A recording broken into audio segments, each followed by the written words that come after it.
नमस्कार मित्रों, होली हिंदुओं का धार्मिक, सांस्कृतिक और पारंपरिक त्योहार है। रंगों के इस त्योहार को स्वादिष्ट पकवानों के साथ मनाया जाता है। वहीं जब तक होली में भांग की ठंडई न हो, होली अधूरी मानी जाती है। आमतौर पर लोग महाशिवरात्रि के मौके पर भांग को भगवान शिव का प्रसाद मानकर पीते हैं। वहीं होली के मौके पर भी भांग की ठंडाई पीकर लोग त्योहार का जश्न मनाते हैं। लेकिन क्या कभी आपने सोचा है कि आखिर होली पर भांग क्यों पी जाती है, जबकि इस त्योहार का शिव जी से सीधे तौर पर कोई संबंध भी नहीं है? तो फिर यह चलन आखिर कब और कैसे शुरू हुआ? आज मैं इस YouTube वीडियो के माध्यम से आपको इसी के बारे में बताने जा रही हूँ। इससे पहले अगर आप मेरे चैनल पर पहली बार आए हैं तो कृपया मेरे चैनल धार्मिक भावना को सब्सक्राइब करें तथा इस वीडियो को लाइक करें, क्योंकि धर्म के प्रचार प्रसार के इस नेक कार्य में आपका सहयोग अपेक्षित है। तो चलिए देर ना करते हुए शुरू करते हैं। होली के दिन भांग पीने के पीछे एक पौराणिक कथा है जो भगवान विष्णु और शिव जी से संबंध रखती है। ऐसा माना जाता है कि होली से 8 दिनों पहले हिरण्यकश्यप नामक राक्षस ने अपने विष्णु भक्त पुत्र प्रहलाद को खूब सताया था। जब फाल्गुन मास की पूर्णिमा के दिन हिरण्यकश्यप की बहन होलिका प्रहलाद को लेकर अग्नि में बैठी थी तो प्रहलाद का बाल भी बांका नहीं हुआ था, क्योंकि वह भगवान विष्णु का बहुत बड़ा भक्त था। इसलिए प्रहलाद की भक्ति जीत गई और होलिका जलकर भस्म हो गई थी।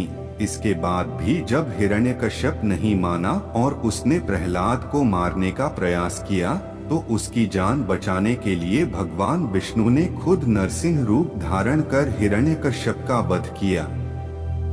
लेकिन इसके बाद भी विष्णु जी का क्रोध शांत नहीं हो रहा था। ऐसे में शिव जी ने शरभ अवतार अर्थात आधे शेर और आधे पक्षी का स्वरूप लिया और विष्णु भगवान के नरसिंह अवतार को परास्त कर दिया। इसके बाद नरसिंह भगवान का क्रोध शांत हुआ और उन्होंने अपना छाल शिव जी को आसन रूप में अर्पित कर दिया। इस खुशी के मौके पर कैलाश पर शिव गणों द्वारा उत्सव मनाया गया।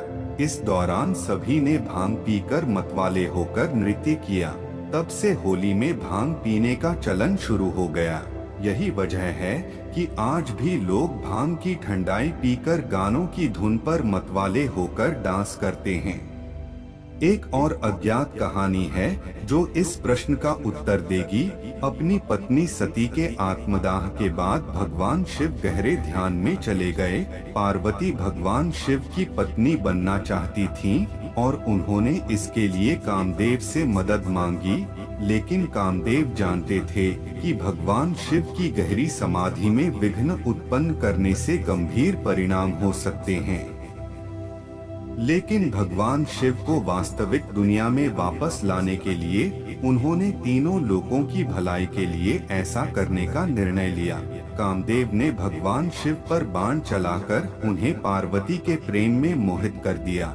शायद कामदेव के बाण के प्रभाव के वजह से भगवान शिव पार्वती के प्रेम में पड़कर पृथ्वी पर वापस आए। होली के दिन वह असल दुनिया में लौट आए थे और इसका जश्न उनकी पसंदीदा भांग के साथ मनाया गया। हिंदू धर्म के शिव भगवान को भांग से जोड़कर देखा जाता है।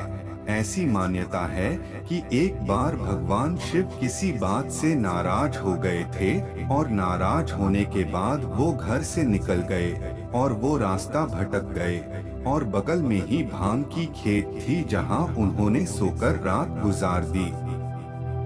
जब भगवान शिव सुबह में उठे तो उन्हें भूख लगी और कुछ नहीं मिलने पर भांग के पत्तों को ही खाने लगे, जिसके परिणाम स्वरूप थोड़ी देर में उनका गुस्सा शांत हो गया और उनके शरीर में ऊर्जा का एहसास होने लगा। इसके बाद भांग को भगवान शिव के साथ जोड़कर देखा जाने लगा। मित्रों, आज के लिए इतना ही।